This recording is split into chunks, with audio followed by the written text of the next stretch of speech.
Obviously, living with grace and grit, it means a lot to you if it is Mhm, the title of your book. So, as you know, we have an international audience. I think mhm. a lot of people, even if English is their second language, understand grace, but they might not understand grit as much.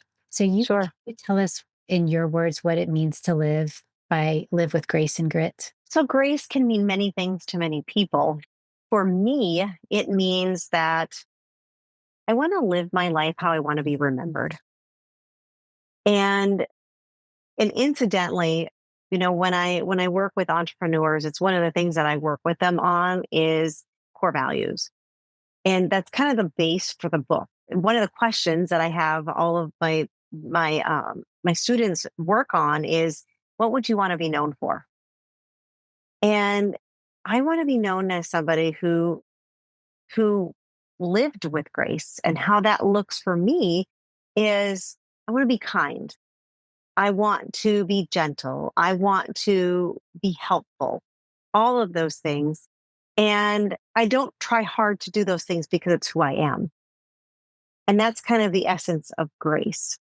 It's whatever you embody, whatever you are, is what you exude and what comes easily to you. It can also be looked at, and how I also look at it is giving yourself grace. Okay. We don't have to be everything to everybody. If you come from a place of understanding that and being at peace with that, you're going to be far better off in everything that you do because the other parts naturally happen then.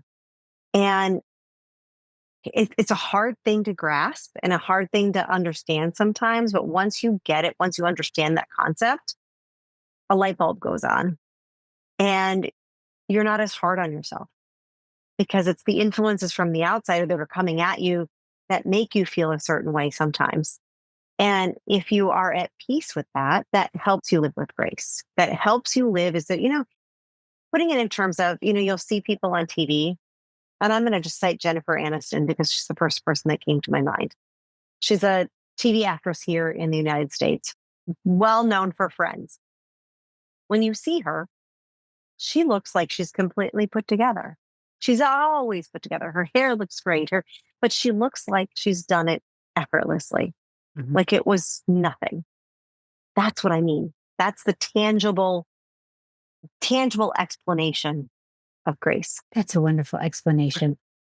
And I think we all need a reminder to not be so hard on ourselves. I think we Mhm. tend to assume that even though we might be graceful with others and give others permission, we don't give ourselves that permission enough. We are always going to be our worst critic. I'm sure you've heard that a million times, but we will be because, what expectations do we have to live up to? It's really what's in here. Yeah.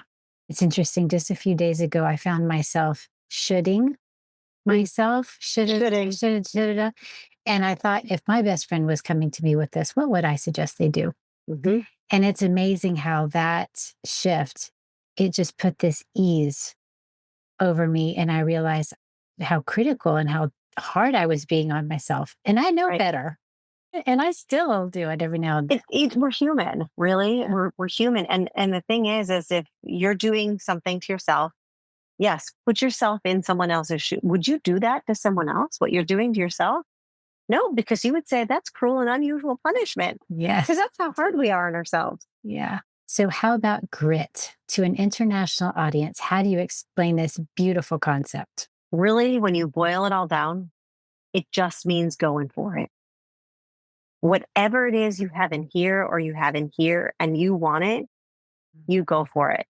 And that grit means you're grinding it out every day. You're passing through those obstacles. You see an obstacle, you're like, nah, it's a challenge. I can get past that. It's finding your way around and navigating the challenges to get to where it is that you want to be. Listen, I said at the beginning that I didn't finish college. First of all, I didn't even go, right? Until a year later, until my husband convinced me to. And I went to school, got my AA, and then had my kids. Okay. So some people would have raised their hands and went, I'm done. I don't need that. I have a business. I created a business. I didn't need to do any of that. But me, with the grit that I have, I am doing this and I'm doing it for me because it's in here. I went back to school 2 years ago because my twins graduated high school. And I'm like, I'm doing this. Now it's my time. And I just took my last class. It was statistics. I am Wow. I've been saying, I've said all my life, oh, I'm not a numbers person. And I've stopped saying that to myself. But I got a B in my statistics class. Wow. Congratulations. And so I get my diploma in October, but I'm actually graduating, walking across the stage in December. And I remember someone looking at me going, "You're walking across the stage?" I said, "Yes, I am, because I earned this.